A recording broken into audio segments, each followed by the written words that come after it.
Salve, salve, nação. Mais um vídeo pra vocês. Não se esqueçam, hein? Deixem seu like e se inscrevam no canal. E isso é o fundamental do futebol. O futebol é isso, é com e sem a bola, você está mais junto, você está mais próximo para ajudar a recuperar essa bola e com a bola para conseguir ter superioridade numérica e construir as situações. E aí a qualidade técnica aparece. Eu acho que foi uma evolução e é assim, de um jogo, e espero uma evolução maior para os jogos depois da data FIFA, porque ele vai ter tempo, vai descansar, ele falou ali, a cabeça tem que sair para outro lugar. Mas a seleção faz um estrago no Flamengo. O cenário de hoje me parece mais próximo. O cenário hoje me parece mais próximo da gente ver o que o Felipe quer do que exatamente o jogo do Corinthians. Até porque ele tinha chegado há 2 dias, né, como treinador. Não, mas eu tô falando porque o debate público é que o Felipe mudou a roda.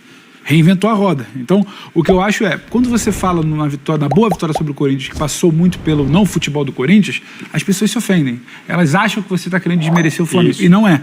Quando eu viro hoje e falo, o Flamengo hoje tirou o Bahia para nada em alguns momentos. As pessoas já se condicionaram, né? A ver um time diferente antes do time entrar em campo. E tá tudo bem. Já estão esperando. Então se trata de confirmar aquilo que elas querem ver ou não. No jogo passado. Então que sirva a isso, que sirva ao torcedor que saiu do Maracanã, reinventamos a roda e voltamos em 2019. Reinventou a roda, mas ele recuperou o vestiário, ele gerou uma recuperação de memória de Flamengo de outros tempos. Ele muda o posicionamento do Arrascaeta, aproxima o Arrascaeta da área e isso muda o Flamengo. Foi um debate que a gente teve. Ninguém ativou a memória em um papo. A memória estava ali. Você escolhe se você usa ou não e como você se comporta em campo. Mas não foi só ele. Foram jogadores também. Obviamente, ele fez isso.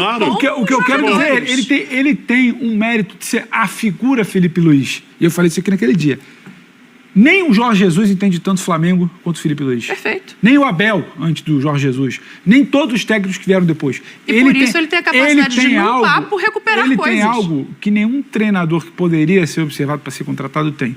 Ele entende esse elenco. E ele entende também quem manda ou deixa de mandar.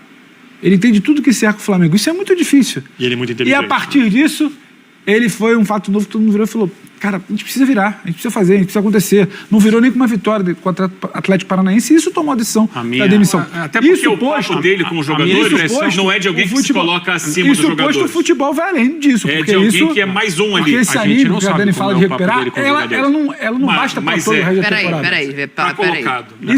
Esse anímico não basta só isso para o resto da temporada. Ele falou agora. Aí hoje, eu vi pelo menos, eu vi hoje coisas interessantes. Porque o Alexandre passar e fazer um gol não é algo aleatório. Tem toda hora um jogo pela direita, o lateral pisando para finalizar. Toda hora. O encaixe de marcação olhando para o Bahia é de alguém que entende o Bahia. O Alexandre no primeiro jogo, né? Hoje o Ayrton Lucas. Então, o Alexandre passando não foi algo aleatório, porque hoje o Ayrton pisando mostra que tem algo ali de virar. O encaixe de marcação mostra que esse time vai saber pressionar um time como o Corinthians e um desenho de jogo como o Bahia. O domínio dentro do Bahia, dentro da Fonte Nova contra o Bahia, para mim diz muito mais até do que só uma vitória simples contra o Corinthians. O que eu estou dizendo foi muito bom quarta e hoje foi melhor ainda para mim. Foi bem melhor. Porque foi além... Não, foi além do anímico. Foi além do tal anímico. Você ouviu o André sobre o jogo? Mesmo sem ter currículo como técnico de um time principal, ele tem uma vantagem enorme sobre os antecessores dele. Ele sabe com quem ele está lidando em cima.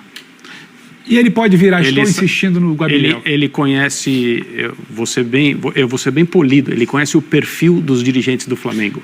Você foi educado. São superiores dele, sempre foram. Quando era jogador, depois técnico na base, embora aí as diretorias mudam, mas quem toma a decisão ele conhece bem.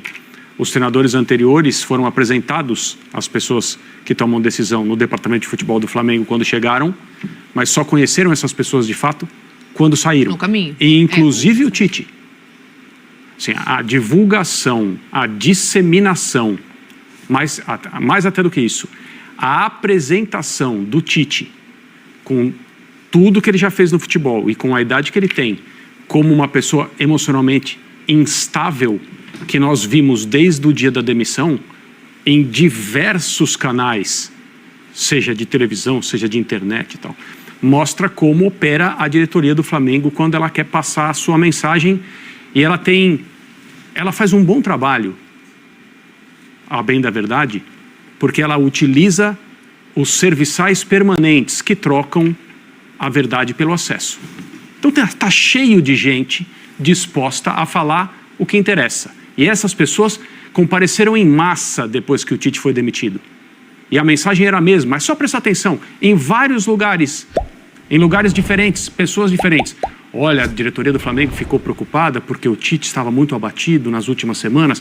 O filho dele passava mais tempo. Começaram a cronometrar o período do filho do Tite na beira do campo, que é o como se ele dirigisse o time mais do que o técnico do time. Pode, né? Mas ele foi demitido por esse cenário ou ele foi demitido pelo trabalho e pela falta de resultados? Ele foi demitido por tudo isso. Ele foi demitido porque a arquibancada o demitiu muito antes dele ser demitido de fato.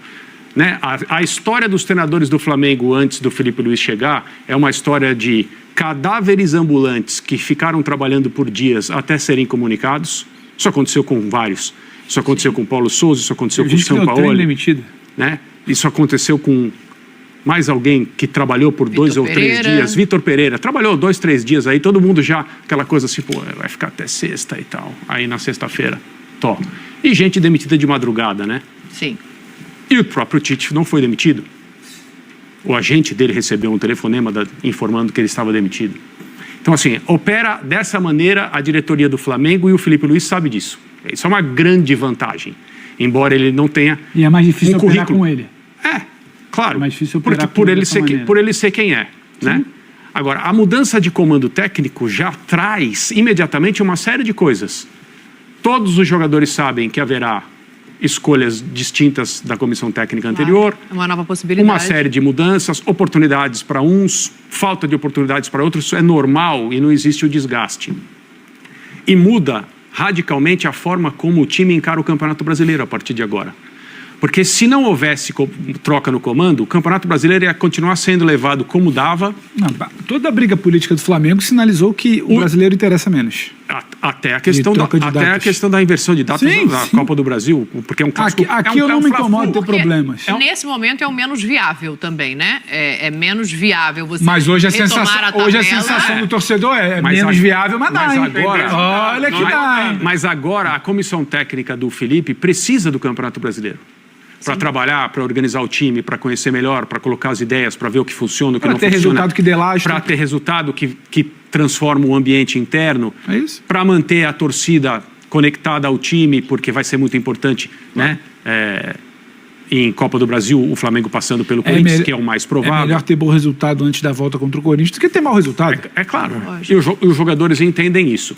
Tudo isso não quer dizer que o Felipe Luiz não faz nada, não trouxe nada, não motivou, não mudou gente de posição, não soube utilizar um entrosamento que o time tem há muitos anos e que na cabeça de muitas pessoas não adiantava mais voltar a isso, porque são 5 anos a mais, os jogadores são mais velhos. Eu acho que não adianta só isso, daqui para frente vai ter que se fazer uma outra espécie de trabalho, né? Mas para um primeiro momento você resgatar isso é também importante. Acho que essa outra espécie colocar mais um ponto, mas eu acho que tem mais um ponto aí, porque a gente está numa expectativa muito grande da sequência do que vai ser o Felipe Luiz com esses dias de trabalho. Só que aí tem um ponto que tem que ser levado em conta. O Felipe Luiz, nesses dias de trabalho, não vai ter 6 jogadores, salvo engano.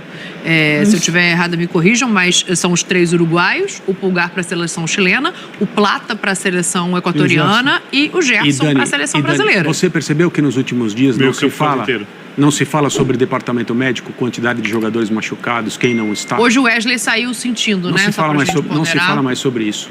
E posterior de coxa esquerda de novo. Mas assim, quanto que ele pode fazer isso, Eugênio, assim, para ouvir vocês também, não tendo praticamente o meio-campo inteiro, como o Birner coloca? Mas é o conceito de jogo que você passa para o elenco completo, né? Para todos os jogadores. A ausência de alguns sentida, obviamente, mas ele está iniciando um trabalho. Ele tem que aproveitar todos os dias que tem para trabalhar com todos os jogadores, porque sabe que vai precisar de todos os jogadores. Tem ainda aí desafio de Copa do Brasil, se passar pelo Corinthians tem mais jogo pela frente, são ainda 9 jogos de Campeonato Brasileiro, 9 ou 10, né, porque o Flamengo tem um jogo a menos, então são 10 jogos, tem 30 pontos para jogar, tem coisa para buscar sim no campeonato, não pode, o Flamengo não pode se dar o luxo de achar que acabou o campeonato para ele. A gente teve exemplos recentes de times que saíram de uma distância até maior e conseguiram buscar título, então não é para baixar a cabeça e se contentar com nada, e ele precisa trabalhar. Vai trabalhar conceitos, ideias que ele tem, fundamentos, transferir, passar para esses jogadores e tentar fazer com que esses jogadores, quando estiverem em campo, executem da melhor maneira o pensamento tático dele. Eu acho que é importante. O elenco não tem 6, 7 jogadores, o elenco tem mais de 30 e todo mundo tem que ser trabalhado. E eu acho que muitos desses, ele fala assim, penso só no jogo do Fluminense. Até pela proximidade da data FIFA, talvez esses jogadores não estejam no jogo com o Fluminense. Uhum. Pode ser. Ele possa preparar um time com quem tem na mão para jogar com o Fluminense, porque também do Fluminense para o Corinthians é uma distância pequena. E aí ele volta a contar com os jogadores que vêm da data FIFA para o jogo com o Corinthians. Estou imaginando aqui, isso não é informação nenhuma. Mas eu acho que seria muito razoável ele trabalhar um time durante a data FIFA para que esse time esteja pronto para o Fluminense e, acima de tudo, com os fundamentos sendo cada vez mais afinados, ajustados dentro da ideia dele. E um dos fundamentos importantes é o time ser mais vertical. O que mais irritava o torcedor do Flamengo no time do Tite era a falta de ousadia. Mas é muito cruel, né? Por exemplo, um negócio que já deu para entender, né? Tá muito claro que tem o Bruno jogando com alguém, ou outro jogador fazendo às vezes Bruno pela esquerda, pela direita é sempre o Gerson com o Wesley, que é o que ele quis, foi uma mudança com o dedo dele, ele saca o Varela, bota o Wesley. Aí o Varela vai convocado e o Wesley se machuca hoje. O Gerson já está convocado. É cruel também olhar e falar como ele vai montar, o que ele vai pensar, porque agora que ele vai ter que utilizar as peças que não têm essa memória que a gente está citando aqui o tempo todo. Alcaraz, os outros jogadores de meio campo que vão estar ali, os meninos, o Matheus mas Gonçalves. Aí ele tem uma vantagem, aí é um desafio. Não sei se ele vai fazer isso, tá? Mas por ter passado pela base, ele pode, de repente, pensar, quem é o lateral da base? Daniel Salles? Será que teria condição de jogar esse clássico com o Fluminense? Porque hoje em dia a gente vive uma questão assim, né, de um distanciamento tão grande da base. Às vezes o jogador está ali no sub-20, não pode subir de jeito nenhum, não está pronto. E, historicamente, no futebol brasileiro, a gente já viu várias vezes você recorrer a jogadores. Pô, tá faltando aqui o titular, pega o da base e coloca aqui. Às vezes você improvisa. E nesse campeonato mesmo, o Flamengo já foi salvo, em alguns jogos, com jogadores da base, que não estavam sendo lembrados no time principal e jogaram. Então, ele, talvez, por conhecer o time sub-20, o time sub-17, talvez ele pense, poxa, tem um jogador aqui que, se não tiver o Wesley, parece que não vai ter, porque lesão muscular dificilmente vai recuperar tão rápido. E o Varela vai estar servindo a seleção. São 12 dias, né? Não é simples. Vamos ver qual é o grau também. Se bem que eles não divulgam o Flamengo ainda não divulgou nenhuma informação. Não divulgam o grau da lesão. Mas ele pode pensar e se eu precisar de trazer alguém da base, eu vou apostar nesse jogador com quem eu trabalhava até outro dia e que já sabe o que eu gosto que ele faça. Já sabe as minhas ideias. Então, pensar jogo a jogo, ele falou sobre isso. Vou pensar só no Fluminense agora. Depois eu penso no... É isso aí, nação. Aí foi mais um vídeo pra vocês. Não se esqueçam, hein? Se inscrevam no canal e deixem seu like, hein? Bora, amigão!